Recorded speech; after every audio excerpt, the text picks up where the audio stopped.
magkikinta para makabawi. Hindi, madagdagan pa lang. Madagdagan pa lang yung kita. Marley ka, plus 3. Lagyan mo ng point para walang tabla. Ha? Point. Lagyan mo ng point. 2.5 para walang tabla. Brad, lagi mong tatandaan, kung sino nagbigay ng plus, tapos tumabla, Ayun na. panalo yung Wala nang plus, wala nang gulo. Lagi mong tatandaan yun. Dalawang partida pa lang ito. Dalawang partida pa. Lagi yun, matik May yan. plus na, may overtime pa. Hindi, basta pagka nag-plus at Hindi ka plus, doon sa fourth quarter yun. Sa buwan nag-pull yun, may wala, panalo yung may plus. panalo na talaga yun, nagbigay ka nga ng plus eh. Depende pa sa pinag-usapan. Depende yan. Meron naman no overtime. Halimbawa, pag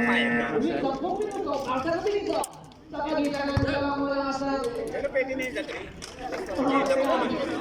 halimbawa, yung nagbigay ng Pagod plus. na yung kabila, pagod na yung Basta pag nagbigay ka ng plus, Oh, yung ang score 70, 80, ganyan. Tabla yun. tabla. Ha? Basta pag may plus ka, tabla. 70 ba? Yung tapos 27 plus 80. Tabla nga. Plus 3, tabla. Tabla. Pero pag nagbigay ng plus, panalo. Pero lagi matatandaan nyo, nagbigay ng plus, panalo. Walang tabla.